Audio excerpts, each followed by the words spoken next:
ETF index mutual funds నేర్చుకుని stock మార్కెట్లో రాణించాలనుకుంటున్నారా? వెంటనే ఈ నెంబర్కి కాల్ చేయండి. నమస్తే రమ్మగారు. నమస్తే జయ. రమ్మగారు, సాధారణంగా వంట చేసేటప్పుడు వంటింట్లో ఆడవాళ్ళు చేసే చిన్న చిన్న మిస్టేక్స్ ఉంటాయండి. వాటిని సరి చేసుకుంటే చాలా మంచిది కదా. ఎలాంటివి చేస్తుంటామండి? తెలిసి తెలియక, కావాలని కాదు, అన్ఎక్స్పెక్టెడ్గా బై మిస్టేక్ జరిగిపోతూ ఉంటాయి కొన్ని. అవి వేటిని మనం సరి చేసుకోవాలి? అలవాట్లలో పొరపాట్లు ఎస్. చిన్న చిన్నవి, కొన్ని ఆరోగ్యానికి చేటు, అవును. కొన్ని ఆరోగ్యానికి చేటుగా ఉంటాయి, కొన్ని ఏమో చూడ్డానికి బాగుండవు, కొన్ని శాస్త్రం ఒప్పుకొని పనులు. కరెక్ట్ అండి. ఎవరైనా చేసేదే. ఇప్పుడు స్నానం చేయకుండా వంట చేయకూడదు అనే సిద్ధాంతం ఒకటి ఉంది జయ. స్నానం చేసి వంట చేసుకోవాలి. స్నానం చేయకపోతే మనం రాత్రి నిద్ర తాలూకు స్ట్రెస్ ఇవి పడుకునే చోట నుంచి వచ్చి వంటలోకి దిగిపోకూడదు. పొద్దున స్నానం చేసేసి వంట చేస్తే ఫ్రెష్గా ఉంటుంది. అవును. అయితే వంట అయ్యేసరికల్లా చెమట పోస్తుంది కదా, అంటే మళ్ళీ స్నానం చేస్తే సరిపోతుంది. మళ్ళీ ఒకసారి మొహం కడుక్కుని బట్టలు మార్చుకుంటే సరిపోతుంది. వంట అనేది అంత బృహత్తర కార్యక్రమం కదా. మనం ఏం పొయ్యి దగ్గర కూర్చుంటున్నామా? ఇప్పుడు స్టవ్, ఇండక్షను, అంతే, మైక్రోవేవ్, లేకపోతే రైస్ కుక్కరు, ఇవే కదా మనం వాడుతున్నాం. ఇంట్లో వంటిళ్లలో ఖచ్చితంగా ఎగ్జాస్ట్ ఫ్యాన్ ఉండేలాగా పెట్టుకోండి. చిన్న చిన్న ఇళ్లలో కూడా, చిట్టి వంటిళ్ళైనా ఒక ఎగ్జాస్ట్ ఫ్యాన్ ఉంచుకోండి. ఇప్పటిదాకా లేకపోతే అందరిళ్లలోనూ చిమ్నీలు ఉంటున్నాయి, ఎగ్జాస్ట్ ఫ్యాన్లు ఉంటున్నాయి. ఎగ్జాస్ట్ ఫ్యాన్ ఉంటే ఏమవుతుందంటే గాలి బయటికి వెళ్ళిపోతుంది, ఆవిరి బయటికి పోతుంది, నూనె వాసనలు బయటికి వెళ్తాయి. మనకంత చెమటగా, ఉక్కగా, బంకగా అలాగేం ఉండదు. ఎవరింటి కిచెన్లో ఎగ్జాస్ట్ ఫ్యాన్ లేదో పల్లెటూళ్ళల్లో కూడా ఎగ్జాస్ట్ ఫ్యాన్ పెట్టుకోవచ్చు.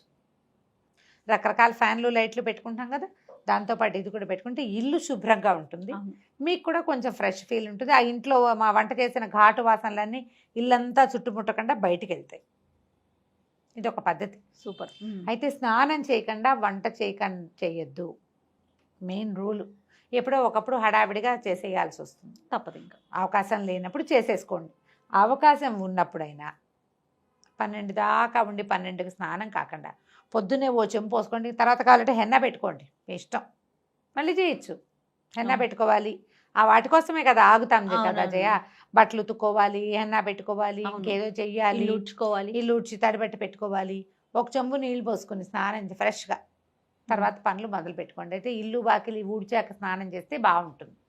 ఇల్లు ఊడ్చుకోవటం అది పొద్దున్న చేసేస్తాం కదా, పొద్దున్నే చేసేస్తారు. పని వాళ్ళు ఉంటే ఆ వీలు వేరేవి. సాధారణంగా చేయకూడని మిస్టేకు స్నానం చేయకుండా వంట చేయటం. మీ అవకాశాన్ని బట్టి చేయండి అమ్మా. ఇది శాస్త్రం చెప్పిందే అయినప్పటికీ మనం ఇప్పుడు పరుగు జీవితాలు వేరు మనవి. అవును. మనకున్న స్ట్రెస్, మనకున్న టైము, దాన్ని మేనేజ్ చేసుకునేటట్టుగా వీలుగా ఎలాగోలాగా కుదుర్చుకోండి. కనీసం పర్వదినాల్లోనూ పండగల్లో అయినా స్నానం చేసి వంట చేసుకోండి. ఓకే. కనీసం పర్వదినాల్లో ఇదొకటి. తర్వాత జుట్టు విరబోసుకుని వంట చేయొద్దు. నాలాగా ఇంత చిన్న పిల్లకున్న వాళ్ళు కూడా ఒక క్లిప్ పెట్టుకోండి.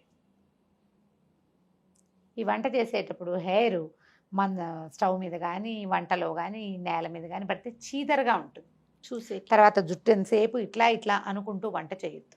అసలు తల మీదకి చెయ్యి వెళ్ళకూడదు. అది దరిద్రహేతు అని నేను చెప్పనమ్మా, శుభ్రం కాదని చెప్తా ఖచ్చితంగా. వెంట్రుకలు రాలుతాయి, పెద్దవే రాలకల్లా. ఇప్పుడే స్టార్ట్ అవుతున్న చిన్న వెంట్రుక కూడా రాలుతుంది, చేసే పదార్థంలో పడుతుంది. అవును. ఈ మిస్టేక్ చేయొద్దు. జుట్టు విరబోసుకొని ఉండద్దు. దేవుడి పూజని జుట్టు విరబోసుకొని చేయకూడదు.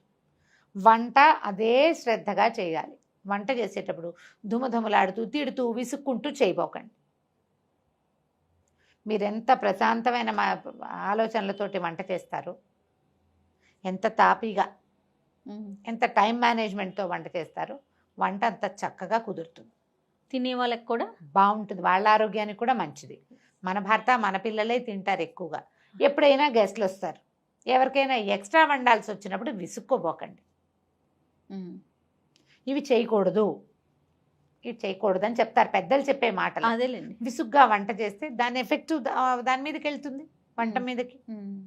రుచి కుదిరినా కూడా మన మనసు అందులో లేదు. అవును కదా. రుచి కుదరచ్చు, ఒక్కొక్కసారి కుదురుతుంది. మనకు వంట బాగా చేయి తిరిగిన వంట అయితే ఆ నిద్రలో వేసిన తాలింపులు, ఉప్పు, కారాలన్నీ సరిగ్గానే ఉంటాయి. ఫోకస్డ్గా చేయండి వంట. వంటిల్లు శుభ్రంగా ఉంచుకోండి. తరచుగా ఉన్న వస్తువులు పప్పు, చింతపండు, మిరపకాయలు, రవ్వలు, పిండ్లు ఉంటే వాటిలలో ఏమైనా పురుగు పట్టిందేమో అబ్జర్వ్ చేసుకోండి. వంటింట్లోకి కొంచెం ఎండ, గాలి, వెలుతురు తగిలేలాగా ఉంచండి. ముందు దేవుడి గది ఎంత శ్రద్ధగా తుడుచుకుంటామో అట్లా శ్రద్ధగా వంటలు తుడవండి. రోజుకు 2 సార్లు తడిబట్ట పెట్టడం మంచిది. వంటింట్లో కాస్త నీళ్ళు చల్లి తుడుచుకున్నా సరే అంతే. స్టవ్ తుడవకుండా, గట్టు తుడవకుండా రోజువారీ వంట చేయొద్దు. పొద్దునే కుదరలేదు 9 గంటలకైనా సరే, 9ంటికి కుదరలేదు మధ్యాహ్నం అయినా సరే, మధ్యాహ్నం కుదరలేదు రాత్రి అయినా సరే, ఖచ్చితంగా కిచెన్ గట్లు అవి తుడుచుకోండి. ఆ గట్టు తుడిచేటువంటి క్లాతుల్ని రెగ్యులర్గా మార్చేసేయండి. దాంట్లో చాలా జర్మ్స్ ఉంటాయి. సింక్ క్లీన్గా ఉంచుకోండి. డస్ట్బిన్ ఎప్పుడు సింక్ కింద ఉంచొద్దు. కిచెన్లో ఉంచుకోవద్దు, బయట ఉంచుకోండి, బాల్కనీలో ఉంచుకోండి. ఓ కవర్ పెట్టుకుని చెత్త అంతా అందులో వేయటం, ఇది పట్టుకెళ్ళి అందులో పడేసుకోవటం, అట్లా ప్లాన్ చేయండి. కానీ మురిగ్గా శుభ్రంగా లేని డస్ట్బిన్స్ని, వాటిని చీపురుని వంటింట్లో ఉంచకండి. చీపురు కూడా వంటింట్లో పెట్టద్దు, వంటింటికి బయట ఉండాలి అది. ఇవన్నీ మనకి ఆరోగ్యానికి ఆటే మంచిది కాదు. ఇంట్లో ఏమైనా బొద్దింకలు అవి ఉన్నాయా అబ్జర్వ్ చేసుకోండి. బొద్దింకలు ఉంటే వంటలో పడే అవకాశం ఉంది. మూతలు పెట్టకుండా ఏవి ఉంచద్దు. ఆయిల్ క్యాన్కి మూత, పాల మీద మూత, పెరుగుకి మూత, అన్నం, పప్పు, కూర, చారు అన్నిటికీ మూతలు, లేదా 2 గిన్నెలు ఒకదాని మీద ఒకటి పెట్టి పై గిన్నె మీద మూత. ప్యాకెట్లు అవి ఓపెన్ చేసి వదిలిపెట్టద్దు.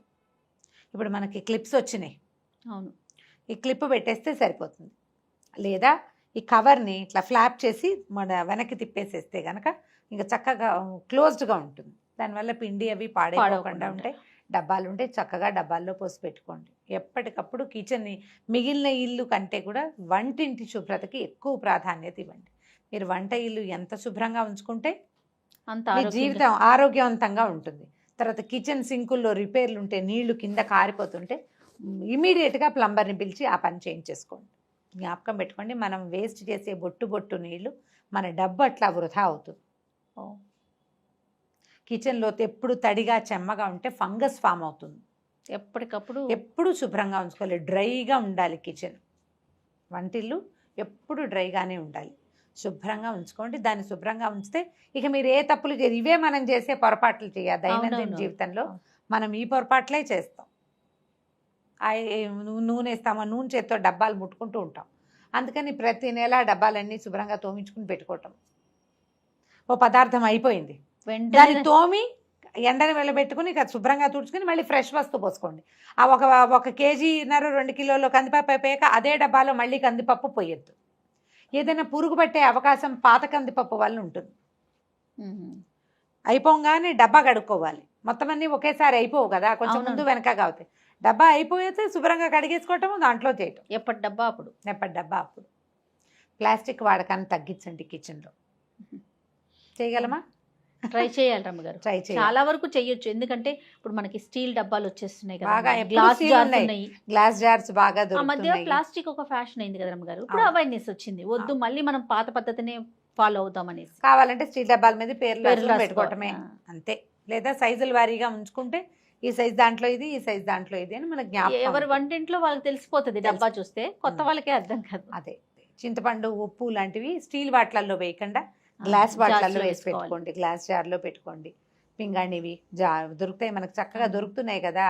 అట్లా ఏదైనా అంటే మనం ప్రధానంగా ఏంటంటే ఈ తప్పుల వల్లే మనకి అనారోగ్యం రావడానికి అవకాశం ఉంటుంది. అవును. మురికి, దుమ్ము, పాత వస్తువు ఉండిపోవటం, పాత ఉన్న దాంట్లోనే వేయటం, పురుగు పుట్టి పై వస్తువు పాడైపోవటం. ఎప్పటికప్పుడు కందిపప్పు, మినపప్పు, శనగపప్పు, పెసరపప్పు, పల్లీలు, ఎండుమిర్చి వీటిని చెక్ చేసుకోండి.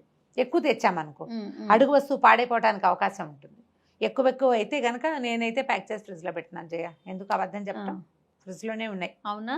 మా రవ్వలు మెట్రో నుంచి తెచ్చాను అనుకో, ఒకవేళ అప్పుడు మరి రవ్వ బయట పెడితే పురుగు పడుతుంది. ఏం చేయడం, మొత్తం మా ఫ్రిడ్జ్ పెద్ద బీరువా లాగా ఉంటుంది, బీరువాలో దోసి పెట్టుకోవటం. ఏం చేస్తాం? తప్పట్లేదు రమ్మగారు, ఏ వస్తువైనా పాడైపోతుంది. తప్పట్లేదు. ఎండు మిరపకాయలకి వెల్లుల్లికి కూడా పురుగు పడుతుంది అంటే చూడండి, మరి పురుగు పడుతుంది.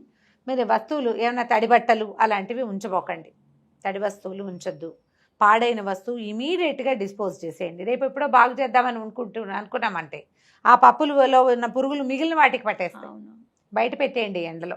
బాల్కనీ అవకాశాలు ఉంటే బాగుంటుంది. మళ్ళీ కొత్తగా ఫ్లాట్లు కట్టుకునే వాళ్ళు, కొత్తగా ఇళ్ళు ఏర్పాటు చేసుకునే వాళ్ళు మంచి వెంటిలేషన్ చూసుకోండి కిచెన్కి. బాల్కనీలోకి కిచెన్కి డోర్ ఉంటేనే మంచిది, మనకి గాలి వెలుతురు వస్తాయి. అవును. ట్రై చేసి చూడండి. ఇప్పుడు ఇవన్నీ అందరికీ తెలిసినవే, నేను కొత్తగా చెప్పినవి ఏమీ లేవు. ఏమైనా 1-2 టిక్కులు పెట్టుకుంటే కనుక ఆ టిక్స్ని సరి చేసుకోండి. ఇవందరికీ తెలిసిన మాటలే, కొత్త మాటలు ఏం చెప్పట్లేదు. నేనైతే స్ట్రిక్ట్లీ 2 విషయాలు నాకు చెప్పాలనిపించేది ఏంటంటే, శుభ్రంగా ఉండి వంట చేయండి, మురిగ్గా వంట చేయొద్దు. శుభ్రమైన వంటింట్లో వంట చేయండి, అది మీకు మంచిది, ఇంట్లో వాళ్ళకి మంచిది. రైట్. నమస్తే. నమస్తే.